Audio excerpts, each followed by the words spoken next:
நினைச்சு பார்க்காத இடத்துல நான் சொல்றேன், எழுதி வச்சிருக்க. நீங்க கர்த்தரை கண்டு விதைத்திருந்தால், நீங்கள் கர்த்தரை கண்டு கொடுத்திருந்தால், நிச்சயமா நான் சொல்றேன், பொருளாதார ஆசீர்வாதத்தை கர்த்தர் உங்களுக்கு இந்த வருஷத்துல தருவார்.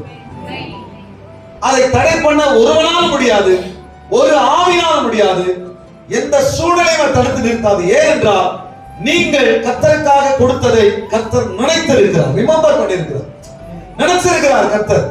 யாத்திரையின் புஸ்தகத்தில் வேதத்தில் சொல்லப்பட்டிருக்கிறது, அவர்கள் அழுதார்கள், புலம்பினார்கள், கண்ணீர் விட்டாங்க.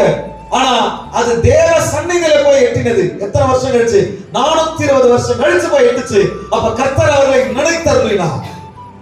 அவர்கள் வாக்குத்தத்தம் பெற்ற ஜனங்கள் தான், அவர்கள் ஆசீர்வாதத்துக்கு அழைக்கப்பட்டவர்கள் தான், அவர்கள் தேவனுடைய பிள்ளைகள் தான், ஆபிரகாமின் சந்ததி தான். வாக்குத்தத்தம் அவர்களுடையது, உடன்படிக்கை பற்றி அவர்களுடையது, ஆசீர்வாதம் கூட அவர்களுடையது, தேவனுடைய வல்லமை அவர்கள் எல்லாம் அவர்களுடையதான். எதுவா இருந்தாலும் கர்த்தர் நினைக்கணும்.